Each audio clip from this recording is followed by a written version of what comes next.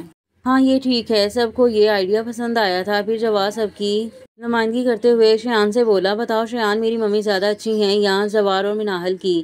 ننھے جج نے مدربردانہ انداز میں دونوں پارٹیوں پر نظر ڈالی، پھر سب بڑوں کو دیکھا جن کے ہونٹوں میں مسکراہٹیں دبی تھیں، اور آرام سے فیصلہ سنایا، تم سب کی ممی اچھی ہیں، مگر سب سے اچھی تو صرف میری امی ہیں۔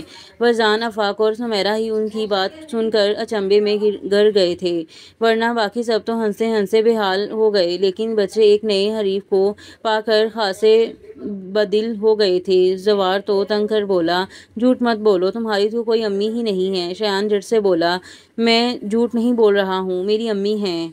ہیں تو دکھاؤ، جواد نے بڑھ کر چیلنج کیا تو شایان اداس سا ہو کر بولا، وہ تو اللہ میاں کے پاس چلی گئی ہیں، مگر پھر جوش سے کہنے لگا، لیکن میرے پاس ان کی تصویریں ہیں۔ فائزہ بولی، تو تصویریں ہی دکھا دو، ابھی لایا۔ وہ اٹھا اور بھاگ گیا اور وزان الجھ گیا تھا کہ آخر شایان نے اپنی ماں کہاں سے تلاش کر لی۔ آفاق اور سمیرہ بھی حیران سے تھے، تبھی وہ واپس آیا، یہ رہی میری امی کی تصویریں، اس نے کہتے ہوئے لفافہ ہاتھ میں پکڑ کر جھاڑ دیا اور ٹیبل پر پہلے سے کھلے البم کے اوپر ملیحہ کی تصویریں بکھر گئیں۔ وزان کے تو ہوش اڑ گئے تھے، آفاق اور سمیرہ بھی سٹپٹا گئے۔ دونوں نے ایک ساتھ اس کی طرف وضاحتی نگاہوں سے اسے دیکھا، پھر اس کے متغیر چہرے کو دیکھ کر احساس ہوا کہ وہ بھی حیرت میں ہے۔ منال ملیحہ کی ایک تصویر ہاتھ میں لے کر مزمل سے کہہ رہی تھی، دیکھیں پاپا، شایان بھائی کی امی کتنی پیاری ہیں۔ وہ سمجھانے لگا، شایان بھائی کی امی نہیں، انہیں چچی کہو، چچی سچ مچ بہت پیاری ہیں۔ زوار بولا۔ بچے اختلاف بلا کر تصویروں میں کھو گئے تھے اور شایان ان کے تعریفی جملوں کو سن کر فخر سے مسکرا رہا تھا۔ آفاق تو ملیحہ کے لیے چچی کا خطاب سن کر بھی خود کو سنبھالے رہا، پر سمیرہ کے چہرے پر ناگواری جھلک آئی تھی، لیکن وہ لوگ ہمیشہ ملیحہ سے لاتعلقی کا اظہار کرتے آئے تھے، اس لیے کچھ بول نہ پائے، اور وزان جو کچھ بولنے کے لائق نہیں رہا تھا، مگر چچی کا لفظ سنتے ہی اس کے اعصاب جھنجھلا گئے۔ یہ کیا لگا رکھا ہے؟ وہ سخت آواز میں بولا، شایان، یہ تصویریں تمہیں کہاں سے ملیں؟ شایان نے پہلے کبھی وزان کو غصے میں نہیں دیکھا تھا۔ وہ سہمے ہوئے انداز میں مسئلہ عظیم کے پیچھے جا چھپا تو انہوں نے ہاتھ بڑھا کر اسے اپنے پاس کر لیا اور وزان کو دیکھ کر ناراضی سے بولے، بچے کو کیوں ڈانٹتے ہو؟ جو کہنا ہے مجھ سے کہو، ملیحہ کی تصویریں اسے میں نے ہی دی تھیں۔ آپ نے؟ وہ حیرت سے بولا، ہاں، حالانکہ یہ کام تمہیں کرنا چاہیے تھا۔ ایک تو اس معصوم نے اپنی ماں کو کھو دیا، اوپر سے تم نے بھی اسے اس کی ماں سے انجان رکھا، اس کا نام تک شایان کو نہیں بتایا۔ ماں کا حوالہ بچے کے لیے بہت ضروری ہوتا ہے وزان، قدرت پیدائش کے وقت ہی ہر بچے کے دل میں ماں کے لیے محبت ڈال دیتی ہے، اس محبت کو کنارہ ملنا ضروری ہے، جو اگر نہ ملے تو بچے کے اندر خلا رہ جاتا ہے۔ تم کیسے باپ ہو جو اپنے ہاتھوں اپنے بچے کو خلا میں دھکیلنا چاہتے ہو؟ ابو پلیز، وہ کوفت بھرے انداز میں ہاتھ اٹھا کر بولا تو وہ تعصب سے کہنے لگے، مجھے تم پر افسوس ہو رہا ہے وزان، تمہارے لیے اپنا دکھ اپنی اولاد سے بڑھ کر ہے۔ ذرا سوچو، تم اس عمر میں بھی ماں کے آنچل کی چھاؤں تلاش کرتے ہو، اور اس معصوم نے تو ماں کی گود دیکھی ہی نہیں، وہ ماں کے لیے کتنا ترستا ہوگا، اس کی یہ محرومی تو ختم نہیں ہو سکتی۔ پر کم از کم اس کے پاس اپنی ماں کی شناخت تو ہو۔ آپ کی ہر بات صحیح، لیکن اس حوالے سے ملیحہ کا ذکر کرنے کی کیا ضرورت ہے؟ وہ چڑھ کر بولا تھا۔ حد کرتے ہو وجدان، عائشہ ملامتی لہجے میں کہنے لگی۔ اگر ملیحہ کا ذکر نہ ہو تو کس کا ہو؟ وہ صرف تمہاری بیوی ہی نہیں تھی، ہمارے پوتے کی ماں بھی تھی، بہو تھی ہماری۔ وجدان کے تو جیسے سر پر دھماکہ ہوا تھا۔ اس نے ایک دم سے ہاتھ اٹھا کر انہیں چپ کرا دیا، پھر انگلی دکھاتے ہوئے سخت لہجے میں بولا، نہ تو شایان آپ کا پوتا ہے اور نہ ملیحہ آپ کی بہو تھی۔ ان دونوں سے آپ کا کوئی رشتہ نہیں، آئندہ یہ بات یاد رکھیے گا۔ وجدان کی ہمت جواب دے گئی تھی۔ اپنی بات کہہ کر اس نے ٹیبل پر سے فوٹوگرافز اٹھائیں، پھر ہاتھ شایان کی طرف بڑھایا جس کے ہاتھوں میں ملیحہ کی تصویریں تھیں، اور کہا، یہ تصویر مجھے دے دو۔ وہ اپنا ہاتھ پیچھے کر کے نفی میں سر ہلانے لگا تو وجدان نے ہاتھ بڑھا کر وہ تصویر اس کے ہاتھ سے نکالی، پھر پلٹ کر دیکھا بھی نہیں۔ وہ مچل کر روتا ہوا اس کے پیچھے آیا تھا، مگر مزمل نے اس کا بازو تھام کر اسے اپنی گود میں لے لیا اور چپ کرانے لگا، مگر وہ روتا ہی گیا۔ آفاق اور سمیرہ پرسکون ہو گئے تھے، آنکھوں میں ایک دوسری کو اشارہ کر کے اٹھ گئے۔ ہم چلتے ہیں، آفاق نے سکتے میں گڑی عائشہ سے کہا، پر کسی نے جیسے سنا ہی نہیں، اور وہ دونوں اپنے بچوں کے ساتھ باہر آ گئے۔ گاڑی میں بیٹھتے ہی سمیرہ آفاق سے بولی، یہ لوگ بھی عجیب ہیں، نہ کسی سے پوچھا نہ سوال کیا، اور سب کچھ خود ہی فرض کر کے بیٹھ گئے۔ ہم اب تو وجدان صاف صاف کہہ چکا ہے، بس بات ختم ہو گئی، لیکن گھر میں کسی سے ذکر نہ کرنا۔ ہر سب کو ہدایت کرتے ہوئے آفاق نے انجن سٹارٹ کر دیا، مگر بات ختم نہیں ہوئی تھی۔ عائشہ کی حالت خراب ہو گئی تھی۔ انیکا فٹافٹ جا کر گلوکوز بنا لائی، جیسے پی کر اس کے حواس کچھ واپس آئے۔ آپ نے دیکھا مصطفیٰ صاحب، وہ کیسے کہہ کر گیا ہے کہ شایان سے ہمارا کوئی رشتہ نہیں۔ اس کا دل میری طرف سے صاف نہیں ہوا، حالانکہ اس نے بھی تو ملیحہ سے شادی کر کے اپنی مرضی پوری کر لی تھی۔ پھر اگر وہ زندہ نہ بچ سکی تو میری کیا غلطی ہے؟ انیکا ان کے پاس بیٹھ کر پیار سے ان کے بال سمیٹتے ہوئے بولی، وہ جو بھی کہے، مگر سچ تو یہی ہے نا کہ شایان آپ کا خون ہے، پھر دل چھوٹا کیوں کرتی ہیں؟ مزمل بھی، انیکا ٹھیک کہہ رہی ہیں امی، شایان ہمارا خون ہے اور یہ رشتہ کبھی نہیں ٹوٹ سکتا۔ اور ابو آپ بھی شایان ہمیشہ سمجھاتے رہے کہ وجدان کے سامنے ملیحہ کا نام نہ لے، وہ ڈسٹرب ہو جائے گا، اور خود وہی غلطی کر دی۔ مجھے اندازہ نہیں تھا کہ وہ اس طرح سے ری ایکٹ کرے گا۔ وہ افسردہ ہو گئی۔ عائشہ نے دوپٹے سے خشک کر کے شایان کو دیکھا، جو ابھی تک رو رہا تھا، اور اس کی طرف اپنے بازو پھیلا دیے، ادھر میرے پاس آ جاؤ، اور وہ روتے ہی مزمل کے بازوؤں سے نکل کر ان کی آغوش میں سما گیا۔ وجدان دونوں ہاتھوں سے سر تھام کر بیٹھ گیا، اس کے وہم و گمان میں بھی نہیں تھا کہ شایان کے۔ اور یہاں پر ایپیسوڈ کا اختتام ہوتا ہے، اور ملتے ہیں اگلے ایپیسوڈ میں، تب تک کے لیے دیں مجھے اجازت، اللہ حافظ۔